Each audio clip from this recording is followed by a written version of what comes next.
नमस्कार मित्रांनो, पुरंदर किल्ला सह्याद्रीच्या रांगांमध्ये उभा असलेला असा किल्ला ज्याने मराठा इतिहासात युद्ध, मत्स्यगिरी आणि बलिदान यांचे अनेक अध्याय पाहिले. पुणे जिल्ह्यात समुद्र सपाटीपासून सुमारे 4400 फूट उंचीवर उभा असलेला पुरंदर म्हणजे फक्त एक किल्ला नाही, तर स्वराज्याच्या संघर्षाचा, मुघल साम्राज्याशी झालेल्या निर्णायक लढायांचा आणि छत्रपती शिवाजी महाराजांच्या दूरदृष्टीचा जिवंत साक्षीदार आहे. पुरंदर किल्ल्याचा इतिहास फार जुना आहे. यादव काळापासून हा किल्ला अस्तित्वात असल्याचे उल्लेख केलेले सापडतात. पुढे बहमनी, निजामशाही, आदिलशाही आणि शेवटी मुघल व मराठी अशा अनेक सत्तांनी या किल्ल्यावर राज्य केलं. पण पुरंदर किल्ला इतिहासात खऱ्या अर्थाने ओळखला जातो तो छत्रपती शिवाजी महाराजांच्या काळात. पुरंदर किल्ला भौगोलिकदृष्ट्या अत्यंत महत्वाचा आहे. पुणे, सासवड, दौंड आणि आसपासच्या प्रदेशावर नजर ठेवण्यासाठी हा किल्ला अतिशय योग्य ठिकाणी बांधला गेलेला आहे. म्हणूनच जो पुरंदराच्या ताब्यात असेल त्याच्याकडे पुणे परिसरावर नियंत्रण असे मानलं जायचं. पुरंदर किल्ल्याची रचना 2 भागात विभागलेली आहे. खालचा किल्ला म्हणजे पुरंदर आणि वरचा किल्ला म्हणजे वज्रगड.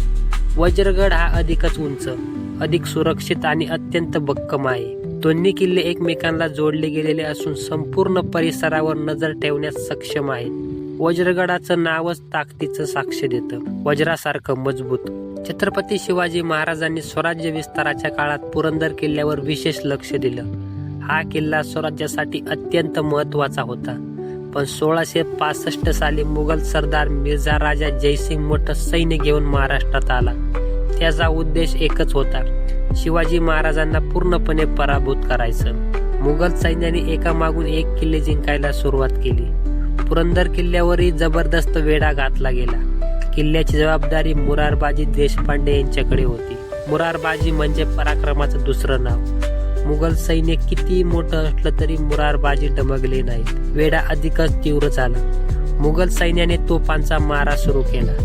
किल्ल्याच्या तटबंदीवर हल्ले झाले, पण मुरारबाजी आणि मावळ्यांनी प्राणपणाने लढा दिला. एक क्षण मुरारबाजी देशपांडे स्वतः पुढे झाले आणि शत्रूवर तुटून पडले. त्यांच्या अंगावर असंख्य जखमा झाल्या, पण तरी ते लढत राहिले. शेवटी त्यांनी स्वराज्यासाठी आपलं जीवन अर्पण केलं. मुरारबाजीच्या या बलिदानाने मुघल सरदार सुद्धा थक्क झाले. इतिहास सांगतो की मिर्झा राजा जयसिंग स्वतः मुरारबाजींच्या शौर्याने प्रभावित झाला. पण परिस्थिती अत्यंत कठीण झाली होती. स्वराज्याला मोठं नुकसान टाळण्यासाठी छत्रपती शिवाजी महाराजांनी त्या काळी कठीण निर्णय घेतला. याच पुरंदर किल्ल्यावर इतिहासातील एक अत्यंत महत्वाचा करार झाला, पुरंदरचा तह. 1665 साली छत्रपती शिवाजी महाराज आणि मिर्झा राजा जयसिंग यांच्यात एक तह झाला. या तहानुसार महाराजांनी काही किल्ले मुघलांना द्यावे लागले आणि काही अटी मान्य कराव्या लागल्या. हा तह म्हणजे पराभव नव्हता, तर वेळ जिंकण्यासाठी घेतलेल्या मुत्सद्देगिरीचा निर्णय होता. पुरंदरचा तह हा छत्रपती शिवाजी महाराजांच्या राजकारणातील बुद्धिमत्तेचं मोठं उदाहरण आहे. महाराजांना माहित होतं की वेळ आल्यावर हे सगळं परत मिळवता येईल. आणि खरंच पुढील काही वर्षात महाराजांनी स्वराज्य पुन्हा उभा केलं आणि गमावलेले किल्ले परत जिंकले. पुरंदर किल्ल्याशी अजून एक महत्वाची गोष्ट जोडली गेलेली आहे. हाच किल्ल्यावर छत्रपती संभाजी महाराजांचा जन्म झाला. स्वराज्याचे दुसरे छत्रपती, अत्यंत पराक्रमी, विद्वान आणि धाडसी योद्धा संभाजी महाराज यांचा जन्म पुरंदर किल्ल्यावर झाला. ही गोष्ट या किल्ल्याचं महत्व आणखीन वाढवते.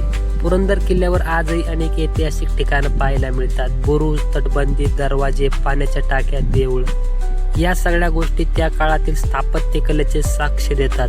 किल्ल्यावरची पाण्याची व्यवस्था अत्यंत उत्तम होती, ज्यामुळे दीर्घकाळ वेढा सहन करणं शक्य होतं. निसर्गाच्या दृष्टीने पुरंदर अतिशय सुंदर आहे. पावसाळ्यात संपूर्ण परिसर हिरवळीने नटलेला असतो. ढग, धुके आणि थंड वारा किल्ल्याच्या वेगळं स्वरूप देतात. हिवाळ्यात हवामान आल्हाददायक असतं, तर उन्हाळ्यातही उंचीमुळे थंडावा जाणवतो. पुरंदर किल्ल्यावर उभा राहिलं की आजूबाजूचा विस्तार परिसर दिसतो. दूरवर सिंहगड, राजगड, तोरणा असे किल्ले नजरेस पडतात. ते पाहिल्यावर लक्षात येतं की महाराजांनी किल्ल्याची साखळी किती रणनीतीने उभी केली होती. पुरंदर किल्ला आपल्याला एक महत्वाचा धडा देतो. कधी कधी युद्ध जिंकण्यासाठी माघार घ्यावी लागते, कधी कठीण निर्णय घ्यावे लागतात. पण ध्येय डोळ्यासमोर स्पष्ट असेल तर त्या निर्णयांतही विजय दडलेला असतो. शिवाजी महाराजांनी पुरंदरच्या तहातून हेच दाखवून दिलं. आज पुरंदर किल्ला केवळ पर्यटन स्थळ नाही, तर इतिहासाचं जिवंत पुस्तक आहे. इथे येणारा प्रत्येक जण फक्त किल्ला पाहत नाही तर स्वराज्याच्या संघर्षाची जाणीव करून घेतो. मुरारबाजींचं बलिदान, संभाजी महाराजांचा जन्म आणि पुरंदरचा तह हे सगळे प्रसंग या किल्ल्याला विशेष स्थान देतात.